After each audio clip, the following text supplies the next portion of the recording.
처음 사위와 한 집에 살기로 했을 때만 해도 나는 내 남은 인생이 조금은 편안해질 거라고 믿고 있었다. 남편을 일찍 떠나보내고 혼자 지낸 세월이 길었다 보니 딸과 사위가 함께 살자고 했을 때 마음 한켠이 놓였다. 혼자 밥을 먹지 않아도 되고 혼자 텅 빈 방에서 텔레비전 소리만 듣지 않아도 될 거라고 생각했다. 나이 50을 훌쩍 넘기고 나니 사람보다 더 그리운 건 따뜻한 말 한마디와 식탁을 함께 쓰는 기척이었다. 처음 몇 달은 그런대로 괜찮았다. 사위는 공손했고 나를 어머니라고 부르며 예의를 지켰다. 딸은 직장일이 바빠 늘 지쳐 있었지만 그래도 셋이서 나란히 밥을 먹을 때면 내가 아직 누군가에게 필요한 사람이라는 느낌이 들어 가슴이 조금 따뜻해졌다. 새 아파트는 크지 않았지만 깨끗했고 창밖으로는 작은 공원이 내려다 보였다. 아침마다 창문을 열면 흙냄새와 나무 냄새가 섞여 들어왔다. 그때만 해도 이 집이 나를 천천히 짓누르기 시작할 거라고는 상상도 못했다. 변화는 아주 사소한 말에서 시작됐다. 어느 날 저녁, 내가 된장찌개를 끓여서 식탁에 올렸을 때였다.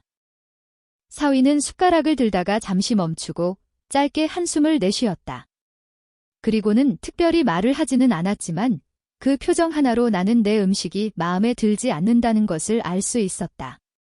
그날 밤 설거지를 하면서 나는 괜히 간을 너무 세게 했나, 된장을 오래 끓였나, 스스로를 자꾸만 탓했다. 그때는 그저 내가 더 잘하면 된다고 생각했다. 조금씩 그의 말투가 달라졌다. 어머니, 이거 좀 부탁드려도 될까요? 라고 하던 것이 어느 순간부터 이건 어머니가 하셔야 하는 거 아닌가요? 로 바뀌었다. 처음에는 그 말 속에 담긴 무게를 제대로 느끼지 못했다. 나이 많은 사람이 집안일을 더 잘하니까 그럴 수도 있다고 생각했다. 그러나 점점 그 부탁은 명령이 되었고 명령은 곧 당연한 의무가 되었다. 아침 6시, 아직 해도 뜨지 않은 시간에 눈을 뜨면 제일 먼저 떠오르는 건 오늘 해야 할 일들의 목록이었다. 거실과 부엌 바닥을 닦고 욕실 3군데를 청소하고 쓰레기를 분리수거하고 딸과 사위의 점심 도시락까지 준비해야 했다. 내가 잠시라도 늦게 움직이면 사위는 아무 말 없이 시계를 한번 바라보곤 했다. 그 시선 하나가 나를 재촉했다. 나는 스스로 더 빠르게 움직이려 애쓰면서도 주방 싱크대 위에 쌓인 설거지를 볼 때마다 숨이 막히는 느낌을 받았다. 딸은 그런 상황을 제대로 보지 못했다. 아침마다 허겁지겁 출근 준비를 하느라 내 손이 얼마나 바쁜지 눈에 들어올 틈이 없었다. 사위는 그런 딸을 대신해 집안을 챙기는 효자 사위처럼 행동했다. 어머니가 도와주셔서 얼마나 다행인지 몰라요. 그는 늘 그렇게 말했지만 그 말 뒤에는 항상 그러니 당연히 해야 한다는 함의가 붙어 있는 것처럼 느껴졌다. 점점 집안일의 범위가 넓어졌다. 처음에는 청소와 밥 준비 정도였는데 어느 순간부터 사위의 셔츠 다림질, 구두 닦기, 심지어 그가 보는 서류 정리까지 내가 맡게 되었다. 종이 뭉치를 왼손으로 잡고 오른손으로 정리하다 보면 손가락 끝이 저릿저릿해졌지만 나는 불평을 입 밖으로 꺼낼 수 없었다. 말을 꺼내려다가도 혹시나 딸과 사이가 틀어질까 봐 목구멍에서 말이 자꾸만 되돌아갔다. 가끔 거울 앞에 서서 나를 보면 낯선 얼굴이 나를 바라보고 있었다. 예전에 내 눈은 조금 더 또렷했고 입술은 지금보다 훨씬 자주 미소를 지었다. 그런데 이제는 눈 밑 주름이 더 깊어지고 입가에는 아무 표정도 남아있지 않았다. 머리를 빗으면서도 오늘은 어느 구석을 더 닦아야 할지 계산하는 내 모습을 보는 게 스스로도 서글펐다. 내 삶이 한 사람의 아내에서 한 사람의 어머니로 그 다음에는 이 집에 보이지 않는 일꾼으로 변한 것 같았다. 사위는 늘 정돈된 사람처럼 보였다. 넥타이는 어김없이 곧게 매어 있었고 셔츠에는 구김이 없었다. 그가 집을 나서는 뒷모습을 볼 때마다 그 번듯한 모습 뒤에 내가 새벽부터 움직이며 만든 흔적이 겹쳐 보였다. 쓰레기 봉투를 들고 나갔다 돌아오면 거실에는 그가 TV를 보며 남긴 과자 봉지, 컵, 양말들이 어지럽게 널려 있었다. 나는 한숨을 삼키며 그것들을 하나씩 주워 담았다. 어느 날은 허리를 굽히다가 갑자기 허리에 통증이 올라와서 벽을 붙잡고 숨을 고른 적도 있었다. 하지만 소리를 내지 않았다. 누군가가 나의 아픔을 귀찮은 일거리로만 여길 것 같아서였다. 밤이 되면 거실 불이 꺼지자마자 내 마음속에서는 다른 불이 켜졌다. 하루 동안 들었던 말과 표정들이 하나둘 떠오르며 가슴을 눌렀다. 어머니, 그건 이렇게 하셔야죠. 어머니, 또 깜빡하셨어요. 그는 말을 부드럽게 하려 노력하는 것처럼 보였지만 그 안에는 늘 나를 낮게 보는 기색이 스며 있었다. 나는 이 집에 들어와 도움을 주려 했을 뿐인데 어느새 못 믿어온 사람, 계속 가르쳐야 하는 사람이 되어 있었다. 가끔은 정말 어리석은 생각도 했다. 그가 나를 이렇게 대하는 것이 혹시 내가 젊은 시절 시어머니께 했던 말들과 행동에 대한 벌이 아닐까? 그런 생각 말이다. 나도 한때는 며느리였다. 그때 나는 시어머니가 집안일을 꼼꼼하게 지적하면 마음속으로 불평했다. 왜 이렇게 까다로우실까? 왜 나를 못 믿으실까? 그러나 세월이 흘러나는 시어머니를 떠나보냈고 다시 며느리를 맞이하지도 못한 채 과부가 되었다. 그 후로는 대가족 대신 딸 하나에 온 마음을 쏟았다.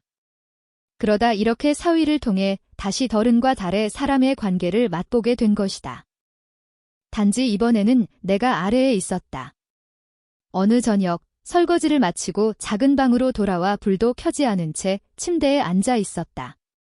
창밖에서 들려오는 자동차 소리와 멀리서 들려오는 웃음소리가 이상하게도 내 생활과는 전혀 상관없는 먼 세상의 소리처럼 느껴졌다.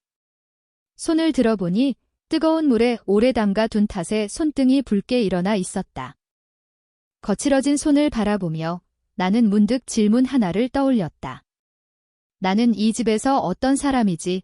딸의 어머니, 사위의 장모, 손주가 생긴다면 언젠가 될지도 모를 할머니. 하지만 이 집안에서 지금 당장 나를 규정하는 가장 강한 단어는 이상하게도 시라는 사람 같았다.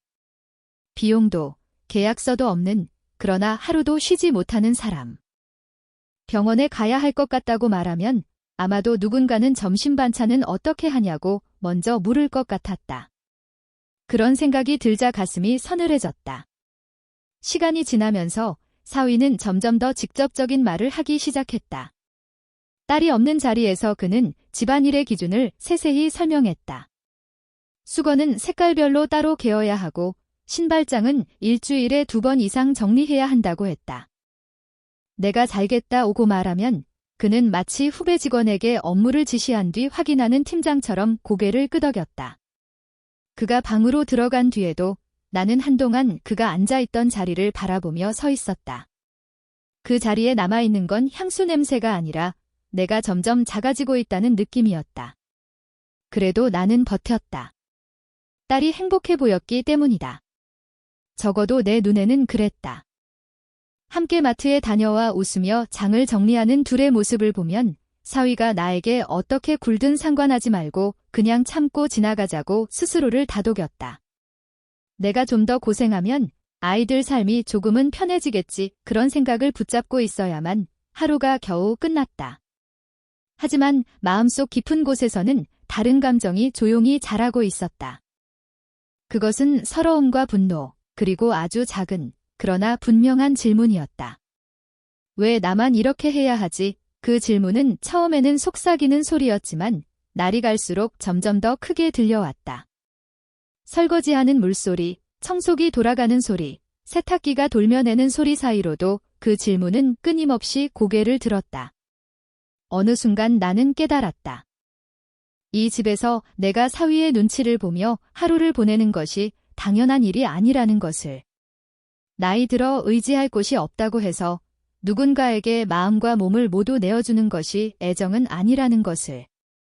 하지만 그 깨달음이 곧바로 행동으로 이어지지는 않았다. 나는 아직도 두려웠고 딸의 얼굴이 떠오르면 가슴이 흔들렸다. 그날 밤 침대에 누워 천장을 바라보면서 나는 처음으로 스스로에게 솔직한 약속을 했다. 이 상황이 영원히 계속되도록 내버려 두지는 않겠다고. 언제가 될지는 아직 몰랐지만 언젠가는 이 집안의 공기와 내 자리, 그리고 사위와 나 사이의 선을 다시 그려야만 한다고. 아직 아무에게도 말하지 않았지만 그때부터 내 안에서는 작은 준비가 시작되고 있었다. 그리고 나는 아직 모른 채로 있었다.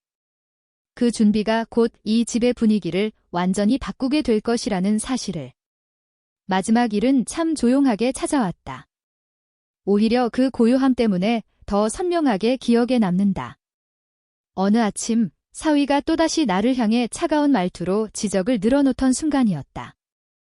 그동안 같았으면 그냥 고개를 끄덕이고 지나갔을 텐데 그날은 이상하게도 그의 목소리가 더 이상 소음처럼 흘러가지 않았다. 딱 한 문장만 또렷하게 귀에 꽂혔다. 어머니는 이것도 제대로 못하세요. 그 말이 끝나자마자 내 안에서 무엇인가 툭 끊어졌다. 억누르고 눌러 담고 참아내던 것들이 잠깐에 쏟아져 나오는 느낌이 들었다. 그런데 이상하게도 울음이 터지지도 화가 치밀어 오르지도 않았다. 그냥 아주 오래된 문이 조용히 닫히는 소리처럼 마음속에서 하나의 결심이 내려앉았다. 그날 저녁 나는 방에 들어와 조용히 짐을 쌌다. 크게 챙길 것도 없었다. 몇 벌의 옷, 오래 쓰던 작은 화장품 파우치, 그리고 내 젊은 시절 사진 몇 장. 문을 닫고 나오는데 집안 공기가 더 이상 나를 붙잡지 않았다. 마치 처음부터 나와 상관없는 공간이었던 것처럼 텅 비어 보였다.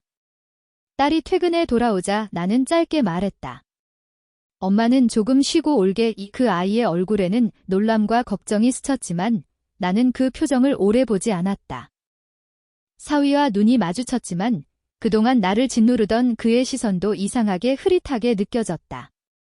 마치 내가 더 이상 그가 지배할 대상이 아닌 것처럼 그 눈빛은 나를 붙잡지 못했다. 집을 나와 버스 정류장에서 봄바람을 맞으며 서 있는데 갑자기 어깨가 가벼워지는 느낌이 들었다. 누군가가 내 등에 얹어놓았던 무게가 사라진 듯했다. 오랜만에 스스로 숨을 쉬는 것 같았다. 아무도 모르게 나는 내 삶을 되찾는 첫 번째 걸음을 내디뎠다. 그리고 그제야 알았다. 내가 떠난 것이 도망이 아니라는 걸, 그것은 아주 늦었지만 틀림없는 해방이라는 것을.